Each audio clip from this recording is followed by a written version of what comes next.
If I start insulting you in another language, you feel nothing. They don't mean anything to you because it's you who puts the meaning to it. Me, I know what it means, but it doesn't matter how hard I scream them to you. You might start laughing. Take their words, take away the value of the words, and drop them to the floor. If you take that away, they fall to the ground. They never get to touch you. They are nothing. I haven't paid my rent in like a month. I'm like, Mom, you know, the rent, where's the rent at? She's like, are you reading your Bible? I said, Mom, come on. I don't have time to talk about that right now, Mom. I'm late. Like, I need the rent money. Are you reading your Bible? Mom, no. When you read your Bible, then we'll talk about rent. Another week, 2 weeks go by. Mom, they're going to evict me if you don't give me this rent money. Mom, I'm serious. Have you read your Bible? Yes. Okay, well, then let's talk about rent. Mom, I don't want to talk about the scriptures. I need the money. A month go by. I get eviction notice on my door. They're about to kick me out. I'm like, Mom, I go to her house. I got the eviction notice. She said, talk to me when you read your Bible. I can't talk to you right now. I just leave. I go home. I said, man, let me open this Bible up. Open the Bible up. 6 rent checks fall out.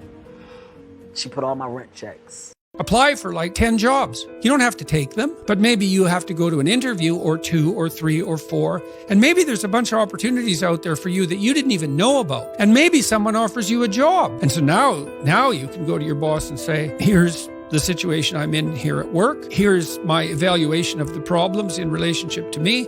Here's what I could do for you if you gave me a 40% raise and the opportunity to progress, but I'd like to see a plan for that. And I've been looking for other opportunities before conducting this discussion, and I have some. Well, then, if your boss treats you with contempt at that point and doesn't listen, then perhaps he or she is a little more narcissistic than might be optimal, and it's time to find a new job. When you are 20 to 30 years old, you should follow a good boss, join a good company to learn how to do things properly. When you're 30 to 40 years old, if you want to do something yourself, just do it. You still can't afford to lose, to fail. But when you're 40 to 50 years old, my suggestion is that you should do things that you are good at, and not do things that, oh, that's very interesting, I want to try something new. It's a bit dangerous more. When you're 50 to 60 years old, spending time training and developing young people, the next generation.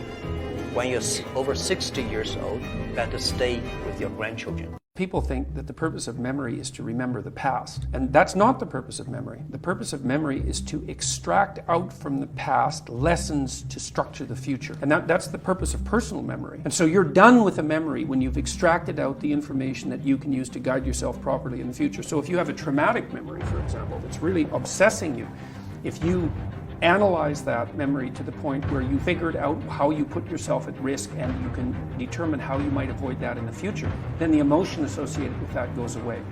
So memory has a very pragmatic function. Zuckerberg, who's made the cover of Newsweek and is reportedly worth $3 billion, sits at a desk like the other software engineers writing computer code. Have you changed your lifestyle? You don't look like you're buying really expensive clothes. No, I'm not buying really expensive clothes. Are you buying things? Are you buying things that you would...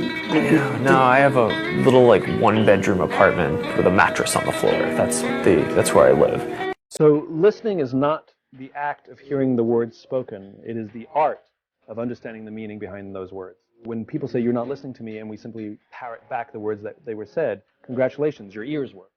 You know, that is the act of listening.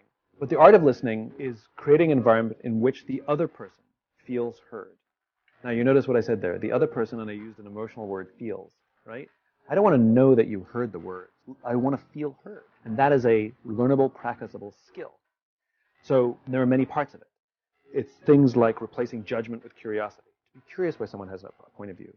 It's creating a safe space for someone to, at least one of the parties, gets the opportunity to say everything without judgment. There's really easy ways to do it. Things like, go on, tell me more. What else? And they keep talking. And you go quiet and fill the space.